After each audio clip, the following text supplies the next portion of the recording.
बाळासाहेबांच्या तमाम शिवसैनिकांना तुमच्या ह्या अनिश गाढवेचा, बाळासाहेबांच्या लहानशा शिवसैनिकाचा आणि शिवसेनेच्या प्रवक्त्याचा मानाचा जय महाराष्ट्र। आजवर आपण नमो नावाने अनेक ॲप पाहिले असतील, अनेक योजना पाहिल्या असतील। आता तर देशातल्या सगळ्याच योजना ह्या नमो नावानेच होतात। नमो व्यतिरिक्त नाव मिळत नाही। नमो याव, नमो त्याव, नमो फलाना, नमो डिमकाना, साऱ्या योजना ह्या नमो नावाने असतात। पण आता इथून पुढे या शिंदे गट नावाच्या महाराष्ट्रातल्या एका टोळीला किंवा त्या टोळीतल्या कार्यकर्त्यांना म्हणा, एक नवीन नाव मिळालंय। आजवर हे नाव भारतीय जनता पक्षाच्या कार्यकर्त्यांनी देखील वापरायची हिम्मत केली नव्हती। अशा प्रकारचं हे न्यू ब्रँड नेम हे शिंदे टोळीच्या कार्यकर्त्यांना आता काल परवा मिळालेलं आहे। लक्षात घ्या कोणतं नाव असेल ते। मी हे नाव तुम्हाला सांगेलच, पण हे नाव ठेवणारे तुम्ही आम्ही नाही आहोत।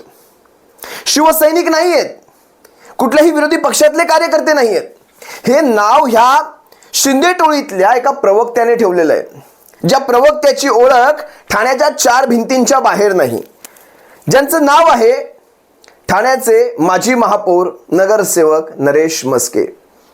आता ह्या नरेश मस्केंना ठाण्याच्या चार भिंतींच्या किंवा 3.5 गल्ल्यांच्या म्हणा, चार भिंती पण खूप जास्त झाल्या, ठाण्याच्या 3.5 गल्ल्यांच्या बाहेर यांना कोणी ओळखत नाही। हे तरीही स्वतःला राष्ट्रीय नेते मानतात। कदाचित भविष्यातले शिंदे गटाचे हे मुख्य नेते असू शकतात, काही होऊ शकतं। हे जर अशा प्रकारचं राजकारण महाराष्ट्रात होऊ शकतं ना, तर भविष्यातले शिंदे गटाचे मुख्य नेते हे नरेश मस्के होऊ शकतात।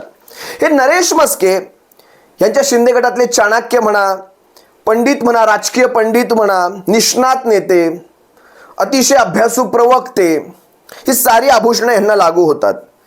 आणि एवढी आभूषणं लागल्यानंतर देखील यांच्या स्वतःच्या कोपरी पाचपाखाडीमध्ये, हा जो यांचा विधानसभा मतदार क्षेत्र येतो, किंवा यांच्या स्वतःच्या आनंद नगर नावाच्या त्या नगरसेवकाच्या वॉर्डमध्ये देखील यांचे बॅनरवर कोणी फोटो टाकत नाही। इतपत यांची पत असो, तो त्यांचा वैयक्तिक भाग राहिला, त्याच्यात आपल्याला जायचं नाही। या गोष्टी मी तुम्हाला का सांगितल्या हे पुढच्या माझ्या व्हिडिओमध्ये दाखवणार आहे। मी आजच्या ह्या व्हिडिओमध्ये तुम्हाला 2 ते 3 छोटे छोटे व्हिडिओ दाखवणार आहे। याच्यामधून हा गट कुठल्या दिशेने प्रवास करतोय हे तुम्ही पहा शिवसैनिकांनो। ते गाणं खूप छान लागू होतं इथे, कोण होतास तू, काय झालास तू, अरे वेड्या कसा वाया गेलास तू। इथे वाया नाही गेले, संपले गेलेले। कारण जे नाव मी तुम्हाला सांगणार आहे ह्यांच्या कार्यकर्त्यांना, शिवसैनिकांनो लक्षात ठेवा, इथून पुढे या शिंदे टोळी नावाच्या गटाचा एकही मुठभर कार्यकर्त्यांपैकी एकही जर कार्यकर्ता तुमच्या सर्वांसमोर आला, म्हणाला आम्ही छाती ठोकून म्हणायला लागला आम्ही बाळासाहेबांचे विचार पुढे नेतोय, आम्ही दिघे साहेबांचे विचार पुढे नेतोय, आम्ही शिवसेना वाचवतोय म्हणायला लागला ना, त्यांना आजचा हा व्हिडिओ दाखवा आणि म्हणा तुमचं नाव पहिलं काय रे बाबा, तेवढं सांगा। तुम्ही शिवसैनिक आहात? मग शिवसैनिक आहात तर हे जे नाव नवीन तुम्हाला बारसं करून ठेवलं गेलेलं आहे, हे नाव नक्की कुणाचं आहे? कारण ह्यांचं नाव इथून पुढे असणार आहे नमो सैनिक। बरं, हे नाव असं एकट्यामध्ये 4 चौघांमध्ये दिलेलं नाव नाहीये। हे नाव भर सभेमध्ये, ठाण्यामध्ये यांच्या टोळ्यांच्या एका कार्यकर्त्यांच्या मेळाव्यामध्ये भर भाषणामध्ये दिलेलं हे नाव आहे, भर भाषणामध्ये। आणि मला वाटतं हे नाव देताना तिथे श्रीकांत शिंदे, डॉक्टर श्रीकांत शिंदे तिथे उपस्थित होते, मला असं वाटतं। नमो सैनिक, इथून पुढे तुम्ही सारे नमो सैनिक आहात आणि नमो सैनिक म्हणून एकजूट ठेवा। म्हणजे शिवसैनिक ते नमो सैनिक पर्यंतचा हा प्रवास, आणि ह्या सगळ्या प्रवासाला तुमच्या आमच्या चांगल्या भाषेमध्ये, अगदी गोड शब्दामध्ये आपण गद्दारी असं म्हणतो। महाराष्ट्रामधली अद्भुत अशी गद्दारी आपण याला म्हणतो। तुम्ही एकदा हा व्हिडिओ पहा, मी पुढे माझं विश्लेषण करतो। येणाऱ्या या 2-3 महिन्यामध्ये कोण शिवसैनिक, कोण भाजपवाला, कोण राष्ट्रवादीवाला, कोण RPI वाला, हा कधीच विचार करण्याची गरज नाही आहे। माझे झेंडे किती लावले, माझे छोटा लावला, माझा मोठा लावला, व्यासपीठावर माझी 4च होते, भाषणं माझी 3च केली, हा कधीच विचार आपण करायला नाही पाहिजे। आपण त्यापेक्षा प्रत्येकाने इथे बसलेल्या प्रत्येक कार्यकर्ते आणि पदाधिकाऱ्यांनी नमो सैनिक होण्यासाठी प्रयत्न करायला पाहिजे, तर आणि तरच 45+ या महाराष्ट्रामध्ये आपण पार। म्हणाले नरेश मस्के, मी भारतीय जनता पक्षाचा, RPIचा, शिंदे गटाचा, अजित पवार गटाचा कार्यकर्ता, असं वाद घालू नका। कुणाचा फोटो मोठा लागला, कुणाची भाषणं किती कमी दिली, 3-4 भाषणं होती, 3च का दिली, हे सगळं सांगायला सोपं असतं. स्वतःच्या विधानसभा मतदार क्षेत्रामध्ये ज्यावेळेस आपले फोटोच लागत नाहीत त्यावेळेस किती दिल तुटत असेल ना नरेश मस्के. मी समजू शकतो तुमच्या कहाण्या.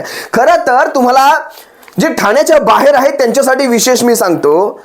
हा जो कोपरी पाचपाखडी मतदारसंघ आहे ना, जिथून एकनाथ शिंदे प्रतिनिधित्व करतात, या कोपरी पाचपाखडी मतदारसंघामध्ये या शिंदे टोळीमध्ये स्वतःमध्ये 4 गट आहेत.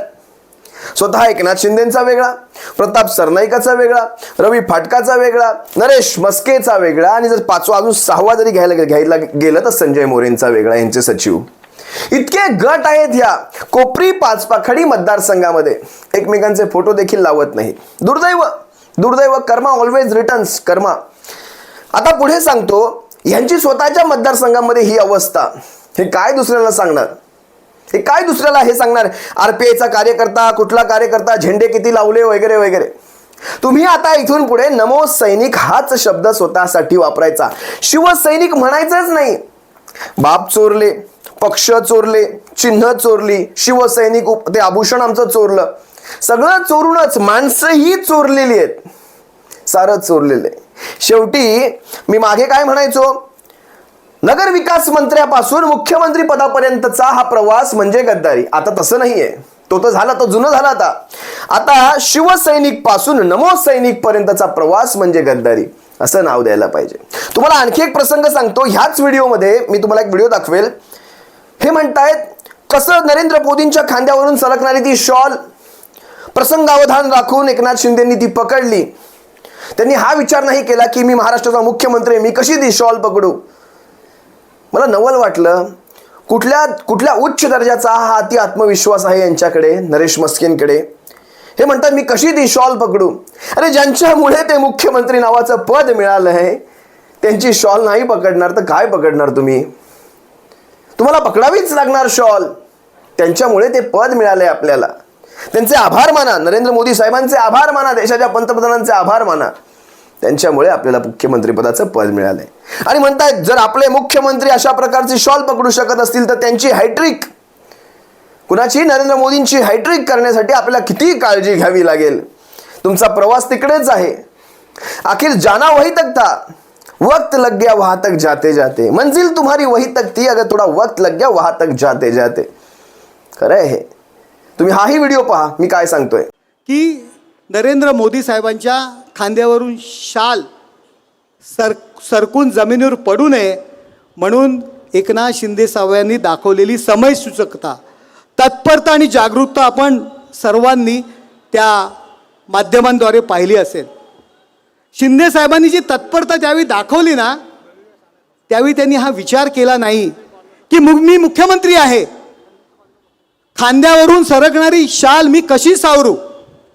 त्यावेळी त्यांच्यातनं दिसला तो एकमेव, तो म्हणजे कार्यकर्ता, एक शिष्य आणि एक सैनिक त्यांच्यातून दिसला. आपले नेते पंतप्रधानांच्या खांद्यावरून शालीची एवढी पडणाऱ्या शालीची एवढी जर काळजी घेत असतील तर तुम्हाला आम्हाला मोदी साहेबांच्या हॅट्रिकची किती काळजी घ्यावी लागेल हा विचार प्रत्येक कार्यकर्त्यांनी पदाधिकाऱ्यांनी करायला पाहिजे. आणि त्याच्याकरता हा मेळावा आहे. हा व्हिडिओ मोदींच्या हॅट्रिकची तुम्हाला काळजी घ्यावीच लागेल, कारण तीच व्यक्ती आहे जी तुम्हाला पुढे भविष्यामध्ये विधान परिषदा, राज्यसभा देणार आहे. विधानसभा आणि लोकसभा तर विसरूनच जा. महाराष्ट्रातली जनता तुम्हाला आता घरीच पाठवणार आहे. सगळे विसरून जा. आता या ठाण्यात जी काही उरली सुरली सत्ता आहे तुमची भोगून घ्या. ठाण्यातून तुम्हाला कशा प्रकारचे सुरुंग लावायचे याची तजवीज आम्ही करून ठेवलेली आहे. त्यामुळे हे राजकारण आता विसरा. जी काही उरला सुरला काळ तुमच्याकडे आहे तो भोगून घ्या. आता पुढे तुम्हाला सांगतो, पुढचा एक व्हिडिओ मी तुम्हाला दाखवतो, पण त्या व्हिडिओच्या आधी मी तुम्हाला काही गोष्टी सांगणार आहे. त्या म्हणजे महाराष्ट्रामध्ये ज्यावेळेस हे सारं कांड घडलं, ज्या ठाण्यातून ह्याचा उगम झाला, त्या ठाण्यामध्ये कधी मोदी शहांचे बॅनर लागत नव्हते बरं शिवसैनिकांनो. त्याच ठाण्यामध्ये हे एवढे मोठे मोठे होर्डिंग प्रत्येक चौकावर नाक्यावर लागू लागलेत, मोदी शहांचे बॅनर. आणि त्या बॅनरवर दुर्दैव म्हणजे बाळासाहेबांचे आणि दिघे साहेबांचे अगदी टिंबाच्या आकारा एवढे फोटो चिटकवले जातात. जर तुम्ही पाहिलं असाल कधी हे होर्डिंग तर मला लिहा, कमेंटमध्ये लिहा. आता साधं तुम्हाला कालचं उदाहरण देतो. एकनाथ शिंदेंचा आणि श्रीकांत शिंदेंचा वाढदिवस 9 फेब्रुवारी, 4 फेब्रुवारी की 9 फेब्रुवारी असं काहीतरी आहे. संबंध ठाणे विद्रूप केलंय. संबंध ठाण्यातल्या प्रत्येक चौकामध्ये, प्रत्येक गल्ली बोळामध्ये, अगदी कोपराही सोडला नाही इतके बॅनर लावले गेलेले आहेत ठाण्यामध्ये. ठाण्यातून तुम्ही जर मला पाहत असाल आणि ठाण्यातून तुम्ही जर हे सगळं पाहत असाल तर तुम्ही मला लिहा की हे मी सत्य बोलतोय की असत्य बोलतोय. संबंध ठाणे विद्रूप केलेलं आहे बॅनर लावून. इतका करोडोंचा पैसा येतो कुठून? हा घामाचा पैसा असणार? हा रिक्षा चालवून कमवलेला पैसा असणार का? तर नसणार. हा घाम गाळून कमवलेला पैसा असणार का? तर नसणार. कारण घाम गाळून पैसा बॅनरवर कोण खर्च करेल? अगदी फक्त ठाणेच नाही तर जवळपास कांजूर मार्ग पर्यंत मुंबईच्या हे बॅनर झळकत आहेत. मला सांगा मग हा खर्च कोण करतं? ही मोदी शहांची बॅनरबाजी असेल, ही स्वतःची बॅनरबाजी असेल, कुठून होते? त्या दिघे साहेबांना, बाळासाहेबांना आपल्याला ह्यांच्या बॅनरवरून सोडवायचे टिंबाच्या आकाराचे फोटो. तुम्ही हा एक व्हिडिओ पहा. या व्हिडिओमध्ये नरेश म्हस्के म्हणतायत देवेंद्र फडणवीस महाराष्ट्र राज्याचे मुख्यमंत्री. त्यासाठी आपले 3 नेते शब्दासाठी जागणारे आणि जगणारे आहेत. यातील पहिले नाव म्हणजे माननीय मुख्यमंत्री देवेंद्रजी फडणवीस साहेब. येत्या 35 वर्षामध्ये सलग 5 वर्ष कुणालाही मुख्यमंत्री राहता आले नाही. केवळ माननीय देवेंद्रजी फडणवीस साहेब सलग 5 वर्ष मुख्यमंत्री राहिले. हा महाराष्ट्रामधील एक रेकॉर्ड आहे. देवेंद्रजी फडणवीस साहेब यांच्याबद्दल जर सांगायचं म्हटलं ते एकवचनी आहेत. त्यांना विसर पडला की एकनाथ शिंदे महाराष्ट्र राज्याचे मुख्यमंत्री आहेत. आपल्याच माणसांना तुम्ही विसरू कसं शकता? पण तेही खरंच म्हणा, कारण शेवटी रिमोट ह्यांच्याच हातामध्ये. तो 3 इडियटचा डायलॉग तुम्हाला आठवत असेल, ज्यावेळेस तो चतुर तिकडे बोलत असतो. हे काय म्हणतात ग्रंथपाल प्रिन्सिपलला, जरी बोलत तो असला तरी शब्द माझे आहेत. बोल उसके है लेकिन शब्द हमारे है. जरी मुकुट त्यांच्या डोक्यात असला तरी शब्द म्हणजे तो रिमोट हे माझे आहेत आणि मी रिमोट चालवतो महाराष्ट्र राज्याचा. भले नावाला मी उपमुख्यमंत्री पदावर बसलेलो असेल. हे असंच आहे. त्यामुळे नरेश म्हस्केंच्या तोंडून अतिशय योग्य असंच वाक्य निघालं की देवेंद्र फडणवीस महाराष्ट्र राज्याचे मुख्यमंत्री. हे असंच राजकारण सध्या चालू आहे. शिवसैनिकांनो लक्षात घ्या, इथून पुढे जर या एकनाथ शिंदे टोळीचा किंवा भारतीय जनता पक्षाचे कुठलेही कार्यकर्ते, भारतीय जनता पक्षाचे कार्यकर्ते स्वतःला नमोसैनिक म्हणत नाहीत, त्यांच्याकडे अंधभक्त हा स्वतःचा एक पेटंट आहे.